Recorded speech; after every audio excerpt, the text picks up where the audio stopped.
This story starts with the three words that begin many tales of devastation. I trusted AirTran.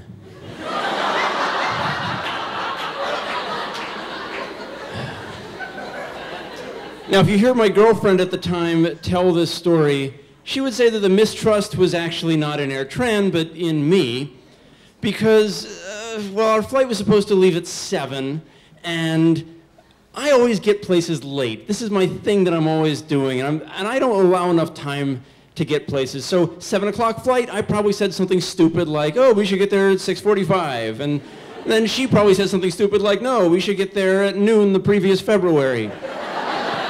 And it became this little fight that we didn't quite resolve before figuring out what time to go. And then throughout the day, I'm checking the AirTran website to see what time our flight's supposed to leave. This is from Baltimore to Dallas for her friend Dave's wedding. And I can see that the flight has been delayed from 7 to 8 to 9 to 10:40 p.m. And now I have to decide what time to get there. So the whole previous argument kind of goes out the window, and I got this new chance to redeem myself. And so I say, okay, we'll get there at 8. Seems reasonable, 10:40 flight. We get there at 8. I go to check in, and I'm told that the flight left at 7. Small print on the AirTran website, everybody. It says, we reserve the right to leave at the scheduled time regardless of whether we tell you it's delayed. Yeah. And we will do this without compensation, refund, or apology. So I ask whether there are other flights available. There are not. Even on other airlines, there are not. We're just not getting to Dallas. And I go and tell her, look, my girlfriend, I tell her, look, I'm sorry. I don't think we're going to be able to go. And I think she's going to get mad at me because this is partially my fault, partially AirTran's fault. I don't know what percentage which. But she doesn't actually get mad. She actually just, she gets really sad. And I know why. It's because, see, she was very close to her friends in college. This is several years ago, so she was just out of college, and she had this core group of friends. They did everything together, and they even started talking about, when we get out of college, let's not go live like adults, let's get a big house together. And, you know, you guys have ever done that, perhaps? You have these fantasies of doing it. And then, of course, after college, Leon gets a job in London, and Elizabeth moves to Toronto, and Jesse and Dave go to grad school in California.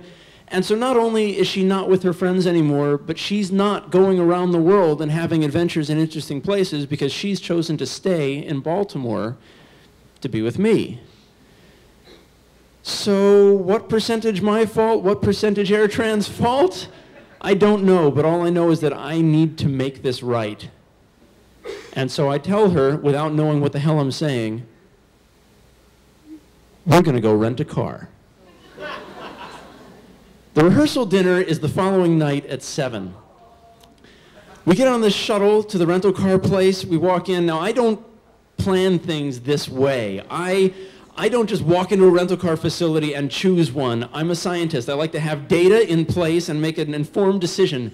So if I rent a car, I'm looking up things on Expedia or Orbitz or whatever the hell existed back in 2005, all the previous week. I think both of those existed back in 2005. Can I think of it? They're both well-established websites. Anyway, this time I have nothing to go on other than the names of the rental car places. And so I'm just like, I don't know, which one sounds cheap? Budget? Thrifty? Okay, $1. Because it's less than $. That's how I chose.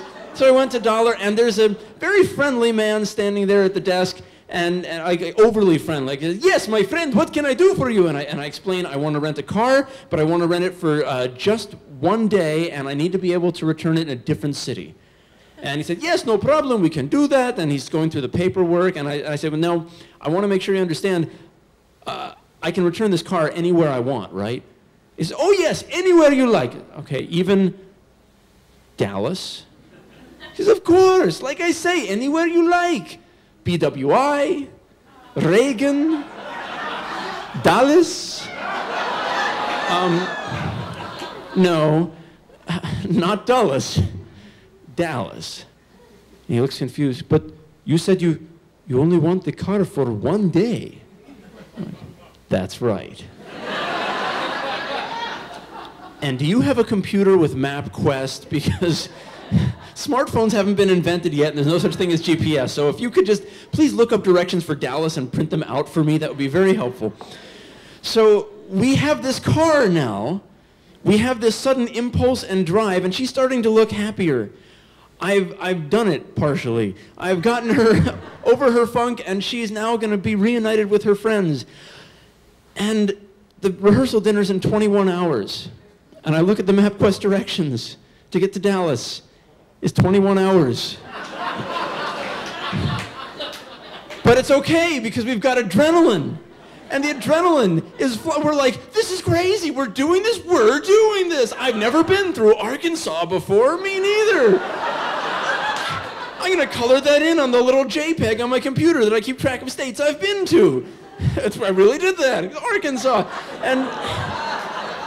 And the adrenaline freaking disappears when we hit the DC Beltway and it's full of traffic.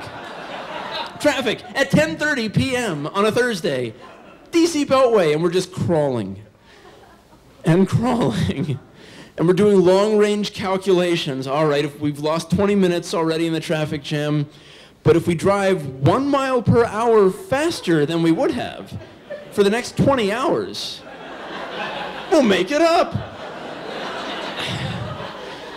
Finally, DC traffic lets us free of its grip, and we are sailing down the western edge of Virginia. We trade overnight a couple times, sleeping and driving. We pass into Tennessee around dawn. We only stop for gas and whatever food that we can buy while the gas is filling up. So we live on chips for a day. We cross Tennessee from east to west, Knoxville, Nashville, Memphis, all the way across Arkansas, and then around mid-afternoon the next day, we see Welcome to Texas. And then we see Dallas, 300.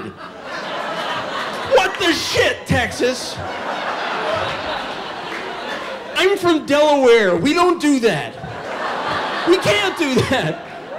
300 miles would be in the Atlantic Ocean. So, 300 more miles, we're across Texas. And we even have an around the world in 80 days moment. If you've ever read that book, we're like, you know what, we're not gonna make it, we're gonna be late. Oh my God, we're in the Central Time Zone. We got an hour. Around the world in 80 days, we did it.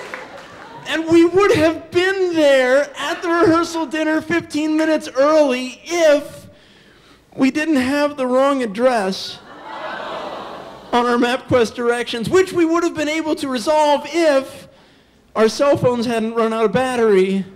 And so instead we were driving around downtown Dallas for an hour in the pouring rain, running into strip malls and asking for directions.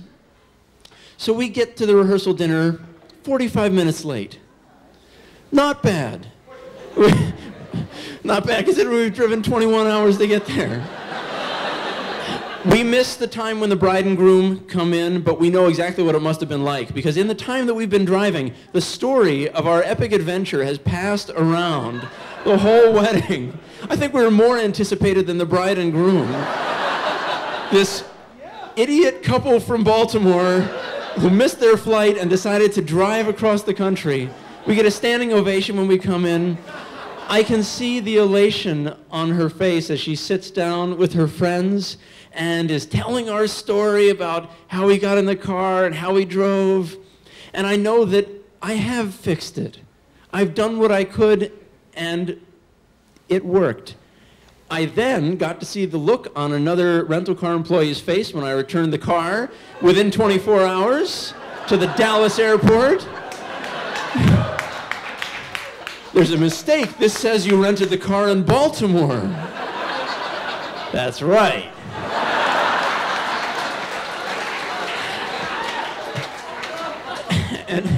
And even though we slept so soundly that night in our hotel that we actually slept through a fire alarm that evacuated the hotel, whoops, I know that I did what I could. And it must have been something, because she married me eventually. Thank you. And to top it all off, I am pretty sure, and you can challenge me on this, but I doubt you're going to beat me, I am pretty sure we set a world record that night for the longest that anybody has ever driven to get to a macaroni grill. Thank you.